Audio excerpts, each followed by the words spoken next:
I'm Alex Miller. I'm from Woodsville Farm. We're located in East Tennessee near the Smoky Mountains. We have about 1,000 acres of land that we run. We do regenerative grazing. We raise grass-fed beef, pork, sheep, and what do we found? Poultry. We do eggs and broilers as well. Selling direct to the public.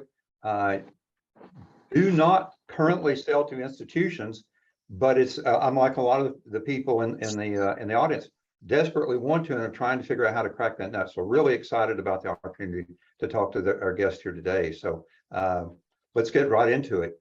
Megan, you want me to turn it back to you to ask the first question? Sure. So Carrie, what do you mind sharing a little bit about your ranch and your institutional sales program just in general and what products you're selling? No problem. Thank you guys for having me. This is really exciting. Juan and I have been on this adventure now since 2018. I think we established yesterday. So my name is Carrie Richards. I'm a co-owner of Richards Grassfed Beef based out here in California. I run our family's property of 6,500 acres in the foothills of the Sierras, and we are part of the Savory Land to Market program and an American Grass-Fed program. We not only buy grass-finished cattle from our operation, but we buy them from 4 other partner operations. Sorry, my Zoom just did something really crazy. But we're good. Can everybody hear me still? Okay, yep. Good. Sorry. Yeah, so we started our business selling whole animals to family and friends about 10 years ago. And I just got information from our distributor that last month we sold 2,000 pounds of grass-fed patties to over 10 school districts across California in August, and 800 pounds of ground beef. So the products that we sell into schools right now are the cooked burger, for those that don't have kitchens, an uncooked burger, ground beef, and hot dogs. And those are the main items. I believe we started with a little bit of ground beef with Juan and his school district years ago. But we have teamed up with a distributor to help us create those finished goods, because a lot of California school districts don't have full kitchens. So giving them a product they can just reheat was really important, and honestly one of the biggest hurdles we had to get over to get to where we are today. We'll want to talk about that. I didn't know that was part of the operation, but before we get into those details, Juan, why don't you tell us a little bit about your background, what you do, and what you bring to all this? In and out of school districts for about 30 years, worked in different segments, but I decided to settle in with schools. And my mission probably for the last 20 years has been to improve the school food service experience. And that means kind of change the stigma of just serving the kids anything, low cost items. I wanted to elevate it. So was working with a lot of people to bring some local product in. I think it was about 2018 when Richards Grass-Fed Beef came with it, and they said, hey, you want to buy our beef?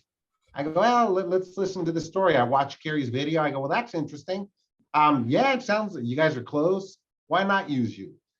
And so we started buying a little bit of meat here and there, because we have some kitchens where you're able to cook from scratch. And so we were having luck with that, but there was really no volume.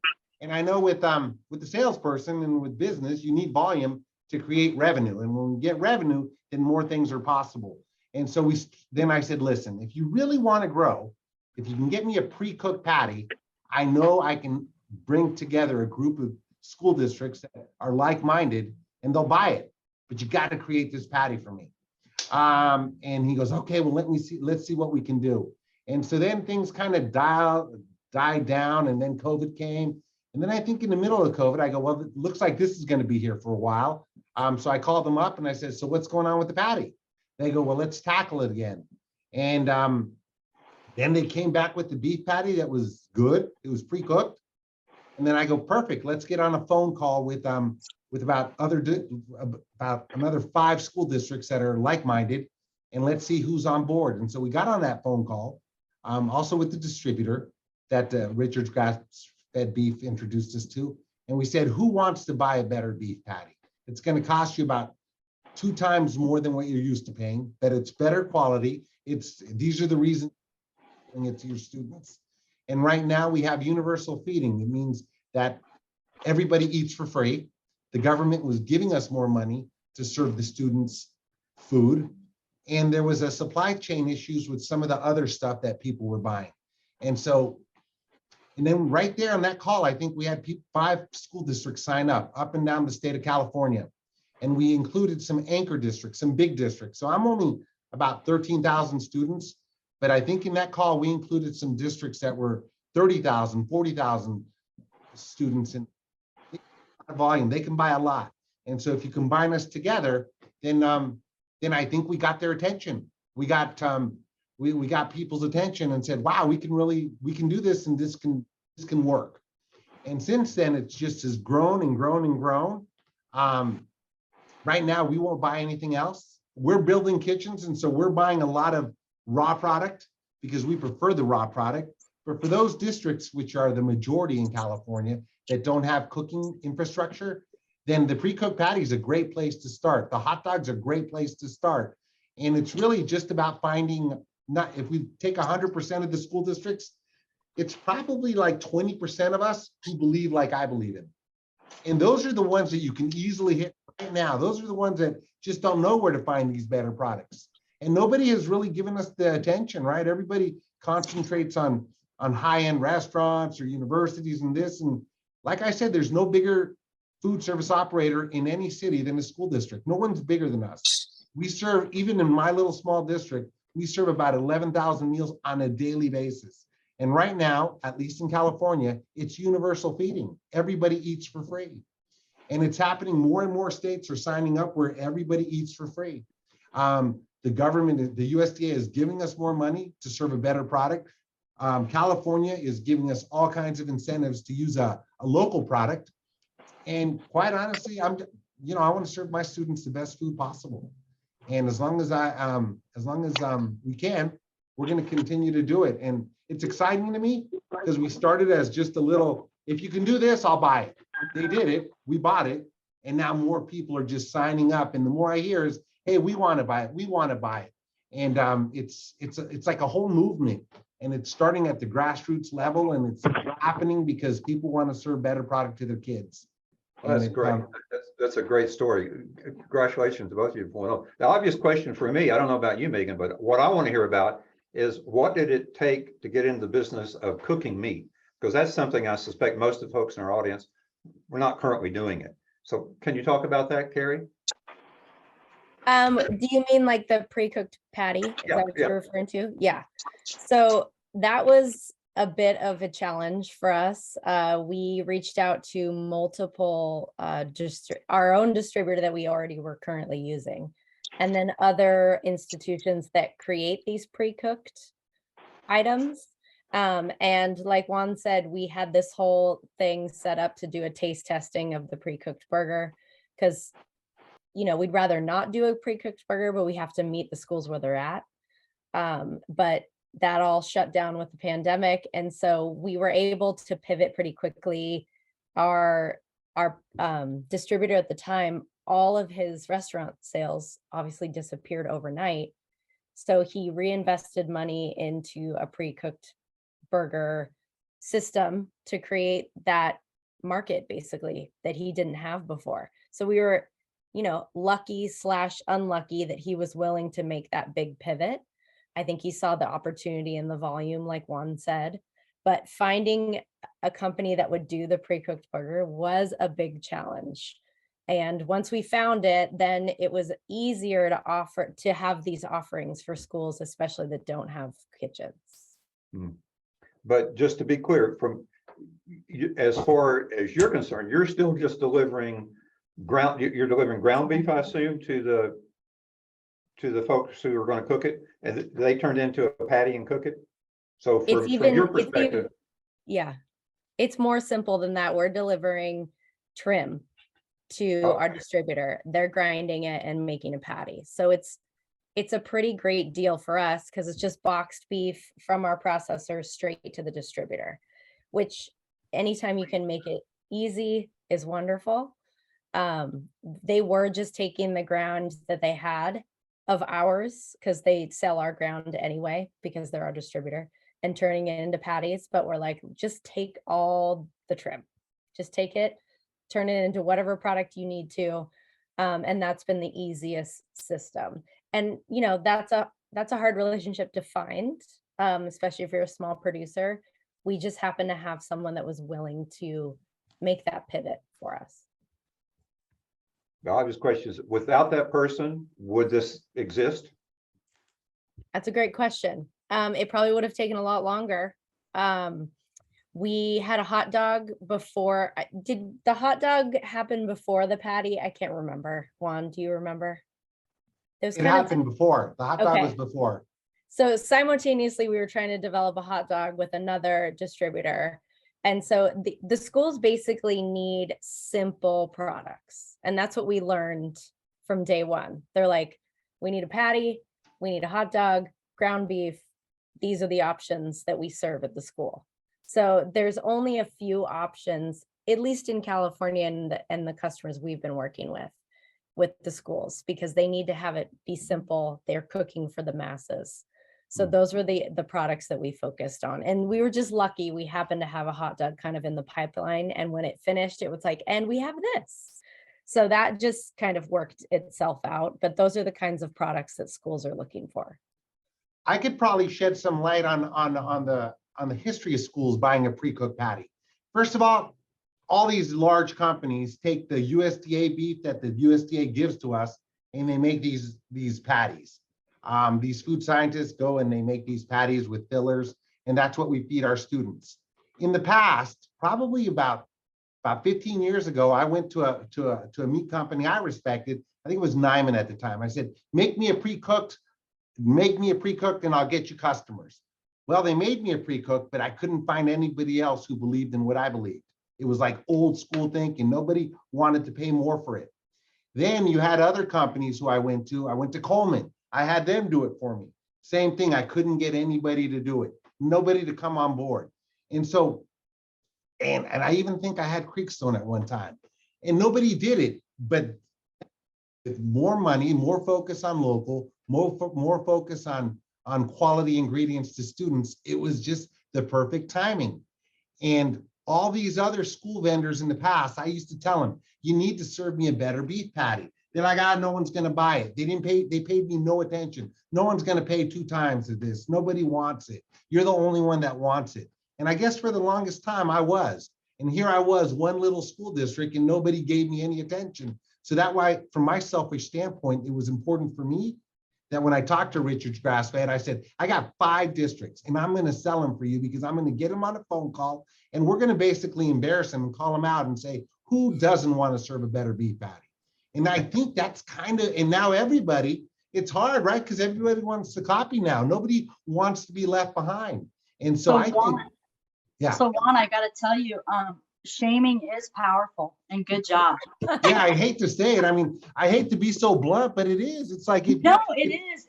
And I think that when you're doing the job that you do, and you recognize the job that we're doing, and how there is better meat out there for these kids, and as producers, we all know that, and especially the folks that jumped on this call. And I think we're all coming from the same space, and it's really providing really quality protein. And so I guess I'm going to bring back around just that, the hot dog in the pipeline again.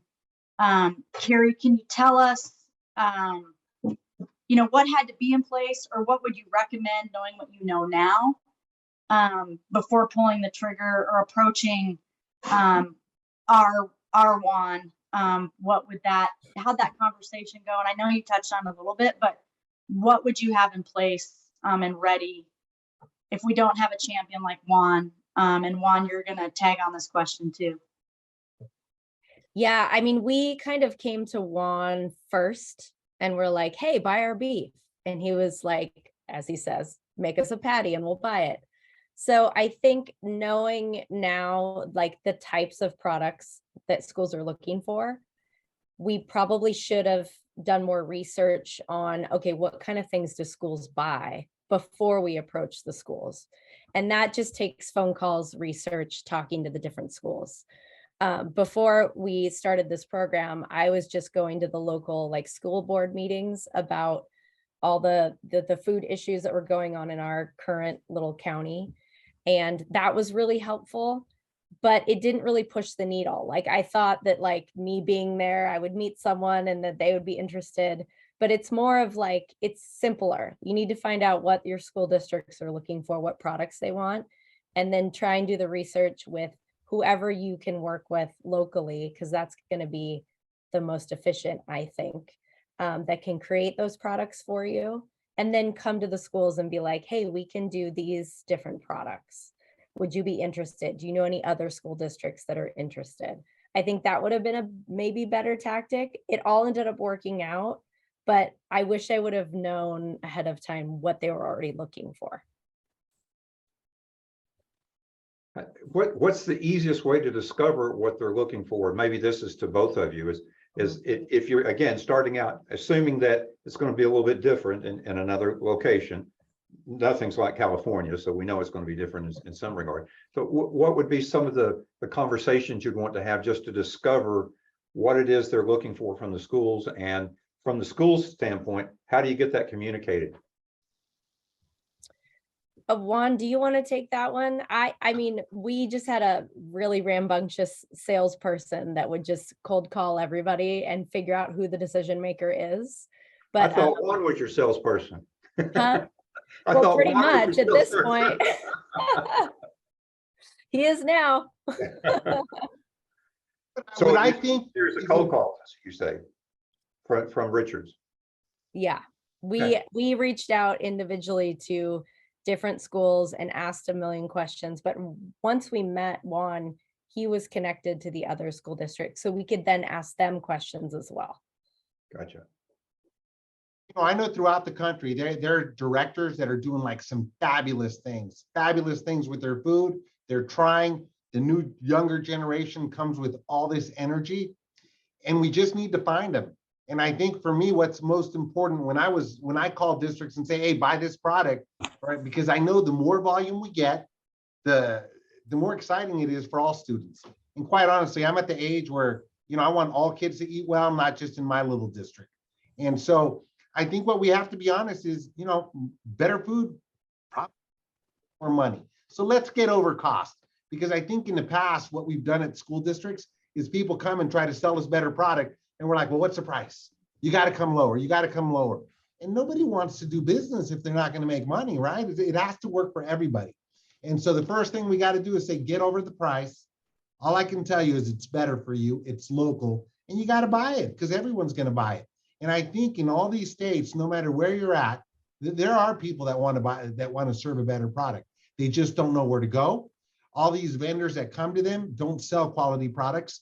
All the people that cater to schools, for the most part, are low cost, low quality mass providers.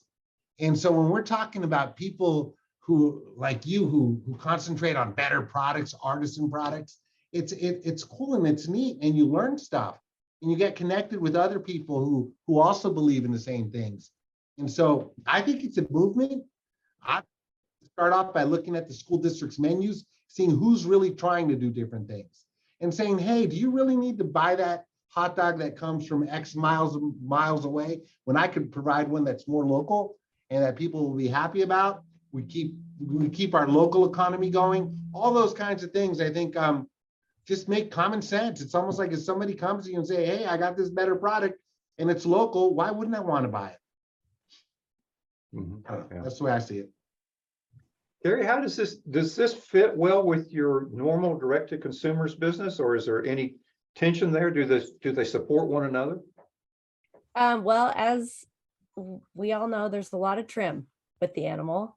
And so the schools program is in our opinion, a perfect complementary program to have an avenue for all of that trim. We had a very aggressive growth goal in the last couple of years. And, every box of ribeye, you get 4 boxes of trim.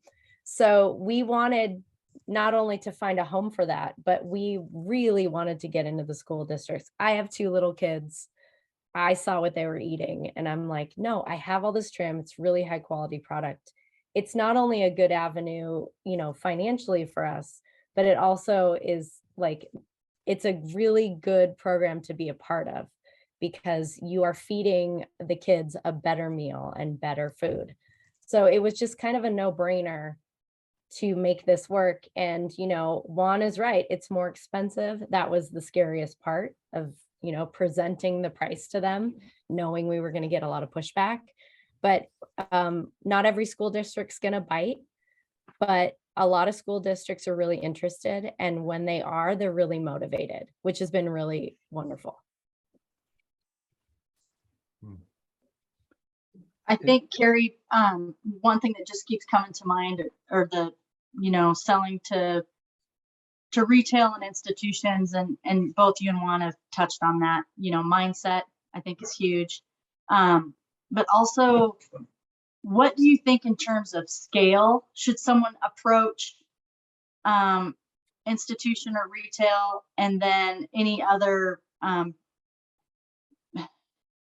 not to bring it down into a negative, but a headache? What were some of your headaches that you had to overcome to sell? And what would you? So we had kind of, we have this much trim every month. What are we going to do with it? Problem. So we were kind of lucky in that sense that we had product to sell. So in that sense, I would advise people to kind of look at their cut sheets and look at what they're not selling and see if it would be a viable school product, if it is those high fat trims or even lean trims, because that's what goes into a lot of products. We do sell a little bit of tri-tip and other cuts to some school districts, but it's mainly the trim products.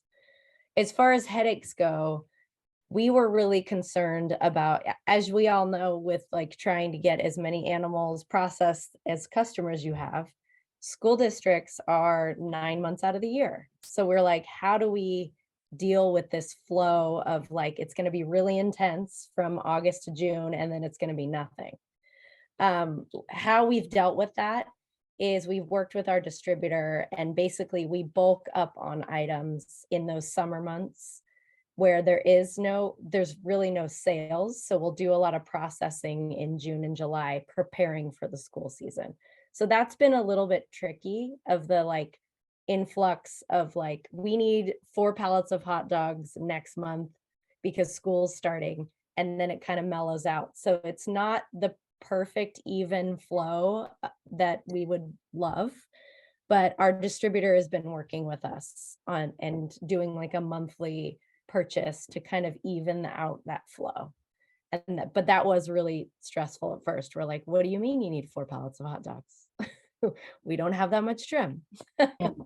Well, and I think when you're talking about distributors, Ellen from Ramstead Ranch just popped a question in the chat that was like, how do you Google that? Where do you find those guys? What does that look like? So we've been working with the same distributor for almost 7 years. They were really, really small. It's tough. It's tough to find a relationship when you are a small company with a distributor. We shopped around to probably 10 different ones in the Bay Area because that's where we're based out of. And no one would take us because we only had 2 pallets of product to store. So like, you know, nobody really wanted to work with us. Just like finding Juan and finding the motivated school district, you just have to find a distributor that's willing to work with a small company and help you grow. And I know that's like not the greatest answer, but it just takes a while to build that relationship. And we're fortunate that we've been working with the same guys for a long time. That's awesome. Thank you. Yeah. We're getting a lot of great questions. Let's another one here from Eileen is, let's talk about margins just a little bit to go back to the money. Mm-hmm. One of the things I'm unclear on is how much wiggle room is there in the budget of an individual school? I know you've got universal meals. I assume that means that somebody at the state level is funding this and they have to sign off on all this. So how do you get a local school to agree to pay more than the school next to them? And why doesn't this have to go out for RFPs? That's one of the questions that Anna Rose asked, is that, well, when it comes to pricing, why isn't this a competitive bid situation to drive prices down even more? Talk about protecting margin and how that works. From a school district perspective, I will talk. So all school districts that I've worked at, that I've seen, are their own fiscal entity. That means it's our own business. And we have to basically be self-sufficient. And so if we serve more meals, we get more reimbursements, we have better margins. We can operate on lower margins. And so every school district is kind of unique. I would say in California, it's even maybe a little more difficult because you're dealing with labor costs. And so our average salary of a school district employee is maybe $23 an hour. At another state, it might be lower. And so basically, if I can bring in more revenue, I can spend more on food if I can be efficient with my labor. It's just like operating a business. I'm trying to grow. With universal feeding, I get like $5 for every meal lunch I serve. They don't care if my food cost is 60, 70, 40%. And so our approach to business is, if I spend more money, if I buy a higher quality ingredient, then I'll get more customers in, meaning I can operate on lower margins. So that's the way we operate from a school district perspective. When we started with the program, it was easy because we have a bid threshold. So I think at the time, the bid threshold was up to, I think was up to like $100,000. So we started playing with that. This last year, we went out for bid, and we just put what we wanted. We wanted local, regenerative, grass-fed beef, and you put that, and we came back that we could use Richards through our distributor. The distributor won the bid. And so we did go out for RFP, but they have to be like ingredients, right? And so we can't have a hamburger with all kinds of fillers and horrible stuff in there and compare it to what we're currently getting. And so we could spec whatever we want. And if anyone else can provide it, then I guess you can bid on it, but nobody, it's not too many people can do what you guys do. And so from our perspective, you have a competitive advantage there. That's good. So is there any difference when the value added products you have, like the hot dogs, or I guess the burgers too, for that matter, are they treated pretty much the same way? They're also going to go out for bids, or is this a niche that you're able to provide under that threshold? No, we put all of our proteins on a bid. This last year, we wrote a bid with an organization that helped us write a bid that would meet all the legal requirements. And we included everything we can possibly buy in terms of proteins. We included chicken, pork, beef. We've included everything there. And it came back that we were buying correctly, and not too many people bid on it because a lot of people can't do what you guys do. I'm repeating myself, but it's true. And Carrie, from your perspective now, you start out with that salesperson who would make the cold calls. Have you still got a full-time salesperson working on institutional sales, or what's the current setup there for promoting this? Yeah, so once the program got going, it didn't necessarily mean we had to have a salesperson cold calling, because the distributor sales took over, because they're the ones really managing the orders, the flow, the deliveries, everything. So they know what they can deal with. The distributor then comes to us and says, hey, we need this much product for now, but we have these other 2 school districts coming on. So they've done a lot of the sales for us. What we have done that's been really awesome is we hosted an event and invited all the school districts out, and people that are already buying from us and people that are funders in California for the Food to Schools grants. And we had this big meeting of the minds kind of to figure out, like, how can we grow this thing? And so that has been really helpful. Like Juan said, we had a Zoom call, and then we upgraded and did an on-farm regenerative day where we could actually show the food service managers what we do and why it's different. That has been a big, that actually like almost doubled our school districts, just that one visit. So those are the kinds of sales we're doing now. We're coming up with we're also coming up with marketing materials to give to the schools, to show the parents and, the kids, like what we're doing and why it's important. And that's been really cool too. Is your messaging in that similar to the regenerative message that you have in your direct-to-consumer branding? I know, and for the audience, if you haven't been to their website, go look the website. Richard's done a great job of branding themselves around the whole regenerative thing and their direct-to-consumers. But does that message play equally well with schools, or is there a different message that you take?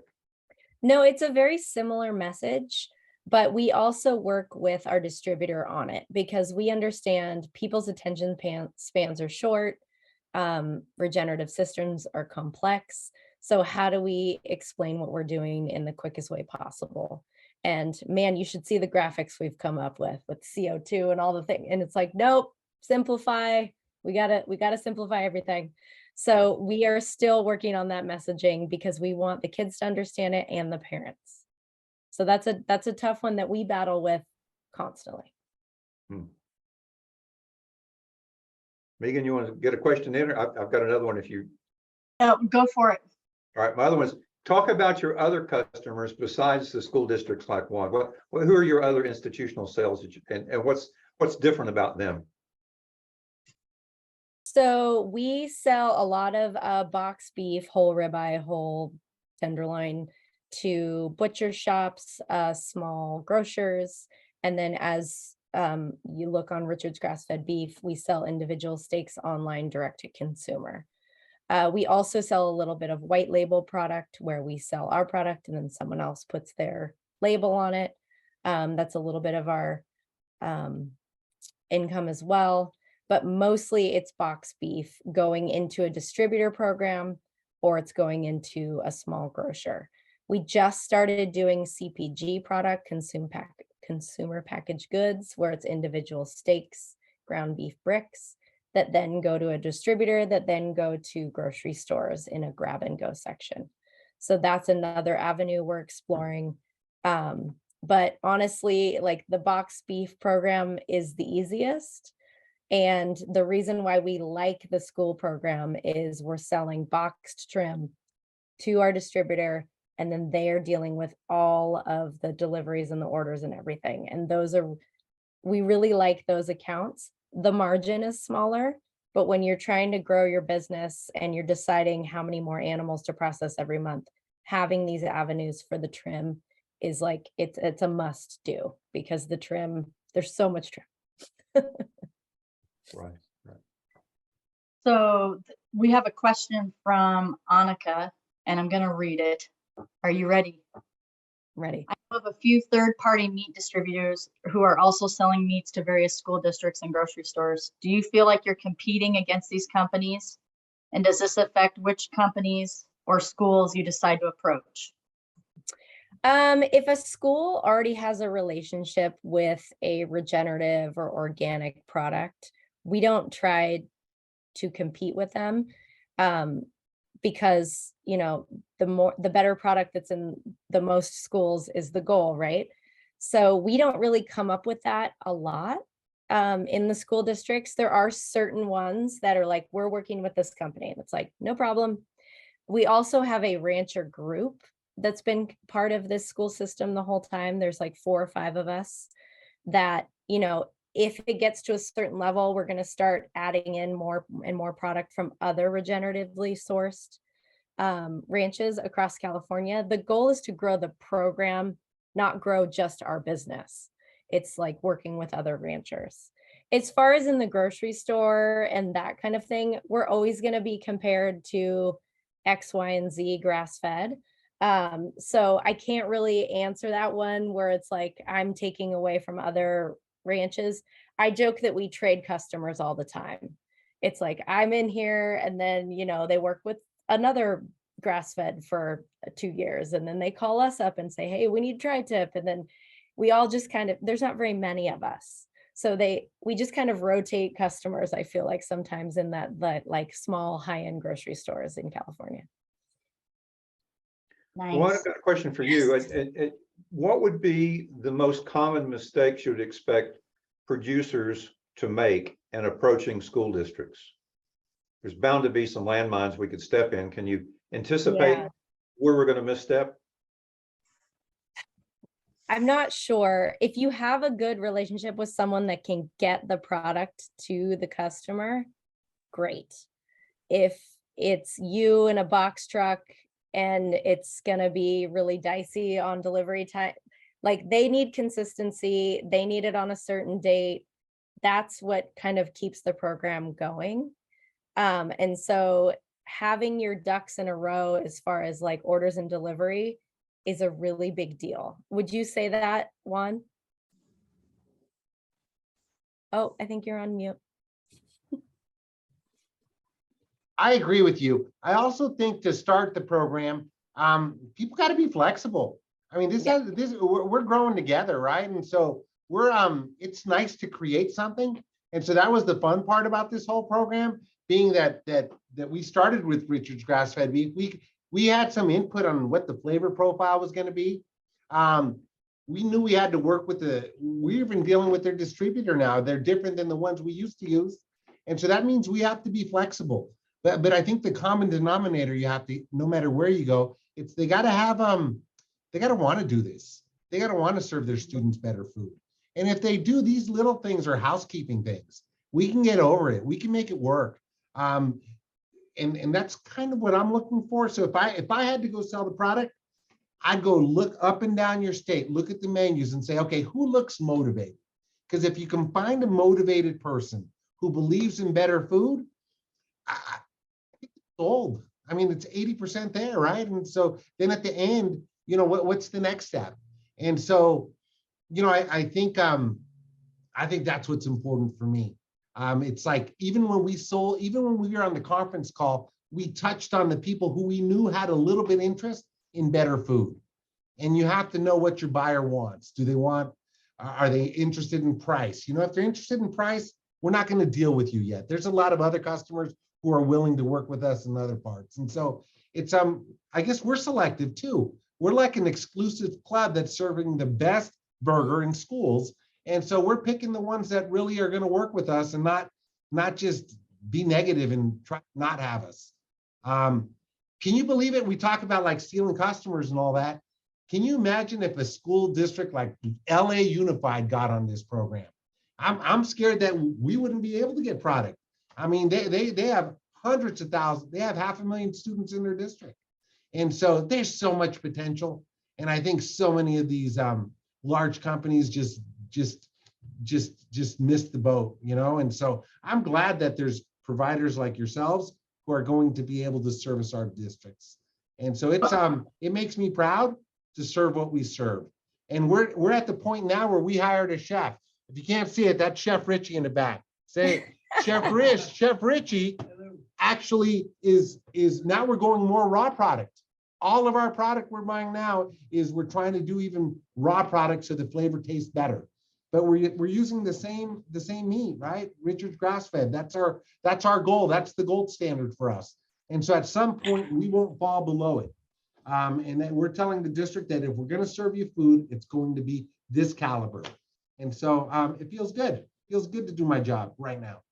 Well, Juan, again, I just want to say that you are the original unicorn, and Carrie will not leave you behind. You will always have me. Right. And I also really like that you're putting that out there and giving us hope that unicorns are real.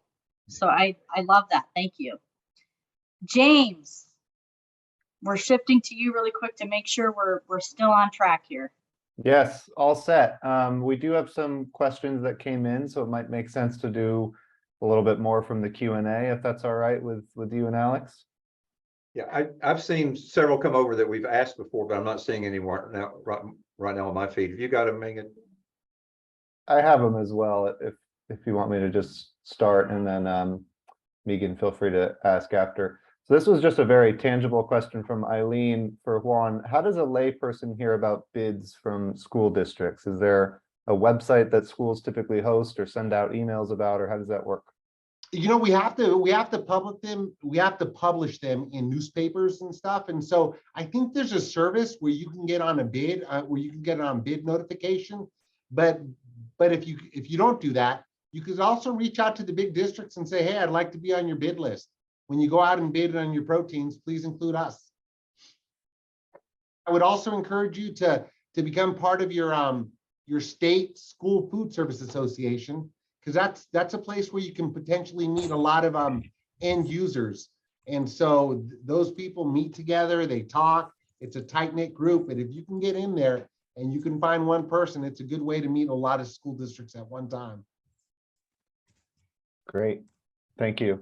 I'm just going to read this question from Anna Rose, who I believe is at Carmen Ranch. So how are you managing, this is for Carrie, how are you managing your relationship with your distributor such that the sales staff prioritize moving your product to new accounts?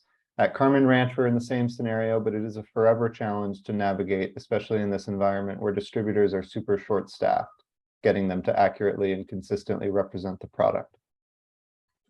Yeah, I think that is always going to be a challenge until the end of time.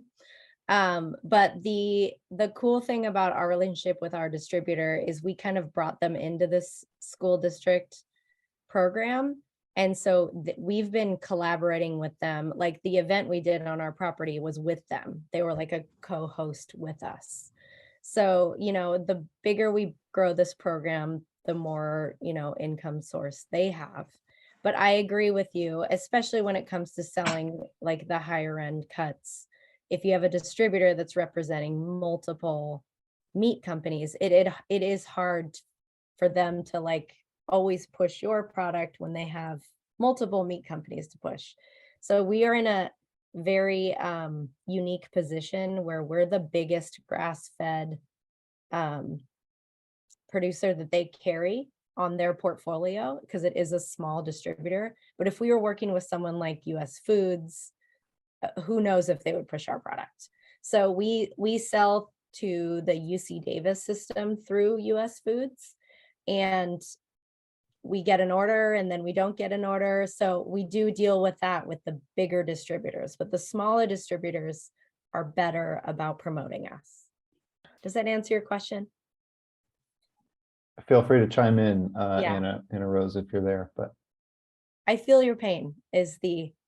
Yeah, sorry, I was having trouble getting off of mute. Yeah, that answers my question. I mean, it is, yeah, it's a forever challenge. We have a good distributor relationship as well, where they have, gotten new accounts because of us and the relationships that we've developed, but also, of course, like a big thing is, of course, with churn and burn of their sales staff is we invest, I'll go and sit on sales staff meetings, get people like pitched and pumped about our product and get them right now, like literally today, I'm putting out a new educational materials for them to put out, and knowing that I'm probably going to crumple it up and put it in the garbage can in a month or two from now, because they're going to get new staff who don't know our product. And yeah. So anyways, sympathy high five on that.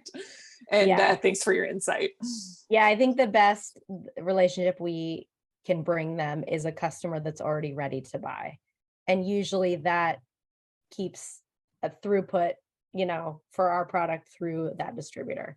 But you're right, them, pitching who we are and then them pitching us, that transaction it's tough. Whether it's the school districts or anything. The good thing about the school districts is it's really big volume. And so they're going to continue to be motivated to keep that program going. Carrie, since you brought up UC Davis, I just wanted to ask a quick follow-up. I know that relationship started as a direct relationship, not through a distributor. Do you mind just sharing quickly how that started, if not through a distributor? Yeah, it was kind of through the same program. There was a group of ranchers that got together, and agency people, Healthcare Without Harm, and California Family Farms, and we got together and we were like, how are we gonna sell into the schools and institutions program? And so there was multiple ranches that got together, and it's kind of where we met Juan, and all of this kind of came together because we formed that group a few years ago. And so we were selling direct to UC Davis. It was box beef, but they wanted, there was something to do with how much they can buy from one person, like Juan was saying. And I don't know the details of that, but they wanted us to use US Foods because they use US Foods for everything else and they want to make their life easy. So we're like, okay, no problem. Well, it took a year and a half to get approved by US Foods. And now, like Anna Rose was saying, our relationship with US Foods is on email. Like we don't have a person to call. It's just like, here's an order. These people are interested, and it's tough. That relationship is much harder to grow than this school program that we're doing through a smaller distributor that has way less employees and way less red tape. So that program is growing much slower than the school program. Thank It's used you. to be this hospital. Sorry, just to be clear. Got it. And Al, I think I may have cut you off earlier. Were you gonna ask a question? I was gonna make you caught me right in the middle of chewing a piece of ice. I was gonna make a point. I just messaged out. That was a great point, what Carrie said. From my point of view, because we work with US Foods and Cisco and GFS, and I mean, it's almost impossible to get a hold of anyone unless they want something, right? And usually that means they want marketing dollars for themselves. So I always say focus on the customer first and ask who they buy from. Make it easy for the customer. And then if it's say, hey, we use US Foods, ask if they have a smaller specialty distributor that they purchase from too, because that gets you past usually quicker, letting you get signed up with a smaller distributor fast, because a lot of places do have a smaller specialty distributor that they can't get from those items. So I was just strongly underlining what Carrie said. Great, good point. This is a question from Meredith Rose that I think probably is for both you and Juan. Would this work well for a co-op beef operation, or does the school district only want to source from one producer?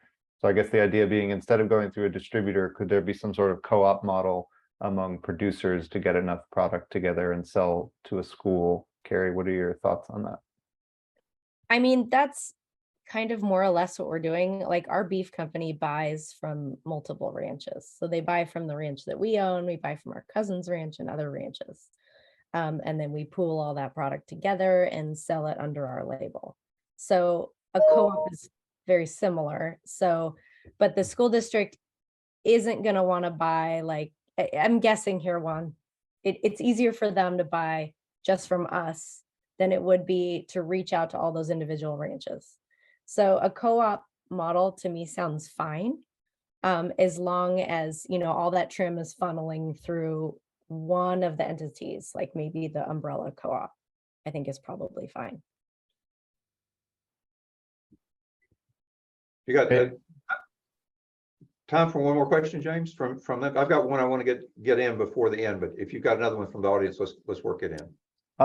There was just one other one I wanted to make sure we get to. Carrie, you talked about it a little bit, but how do you think of your margins when you're setting prices for wholesale and institutional sales? Are they different than how you think of for CPG or your online? Yeah, the margins are smaller, but the volume is 7 times than CPG. So we want to make sure that this program grows. So we definitely took a little bit of a margin hit in the beginning, but making sure that we are making margin, because we knew the potential for it to grow was, you know, almost exponential, given that like Juan said, there's a 500,000 student school district in LA. So we knew that everyone's always going to have excess trim, especially like all of the ranches that we've been working with to grow this program. So it's not going to be a super, super high margin avenue for us, but it's going to be really high volume, and it's going to help us with that trim issue that we're always going to have. And Alex, I'm just going to squeeze in one more, sorry, for Juan. So you, Camus, wanted to get this across, and I agree. You're obviously totally on board ideologically with what Carrie's doing, but do you have any advice for producers who are trying to pitch to food service directors who are maybe a little skeptical or practical or cost conscious, what would you say? I think education's important. I mean, kind of what's cool about Carrie is I saw the video. And so I saw her video where she was talking about a ranch and that's motivating, right? And so it was an education process for me. I got to learn about it, got to ask questions about it. And so, and then I think what's selling more and more school districts, it's I've been in this business close to 30 years, and probably one of the best meetings I had was at her ranch. And it was so nice to be out there in the element and see what she did. And I saw them invite school districts that I'm not sure would have signed up unless they had been on that tour. Because it's almost like it's how do I tell you? It almost brought tears to my eyes. I was kind of emotional that day because at the end of the day, we kind of recapped and said, well, who's on board? We asked again, who's on board? And you had a school district that has 50,000 students kind of said, well, I'll try it. And I looked and I would have never expected that. And after the meeting, everyone talked about how they needed that. They needed that to connect to what we really do here in school districts. And so I'm in my office, but I really don't get a chance to see what we're doing with food, how kids are enjoying it. And just being out there and seeing where the actual food comes from, because we think the food comes from Cisco, right? Or US Foods, but it doesn't. There's a whole bunch of people such as yourselves behind the scenes that are really doing the hard work. And so it was one of the best meetings I've been part of. Everybody who's been to that meeting, I know became customers. And I think that's what I'd recommend. I mean, that's what helped me. And so the whole lot of education, whole lot of motivation by going out there and seeing what you do, and a whole lot of respect, really. I think it's mutual respect, right? And so I think it's great from my perspective. And I think it's going to grow and grow and grow, at least in California. So, and Juan, you started touching on the question I was going to ask, the perception of the students, and I guess also the parents. Can they tell the difference? Are they saying, hey, we love these burgers, don't ever go back? Or it's just, hey, it's just a burger? I don't know if they can tell a difference, but we have heard that Chef Richie told me the other day that he thinks kids have better attention spans after lunch. He's been hearing that kind of stuff from Wow. teachers, from principals, and that they have more energy. They're more focused when they come back from lunch. And so I think we're getting some of that feedback. And on top of it, from my perspective, I just feel good about what I serve. I want to feel good. I don't feel bad when I'm serving a bad product.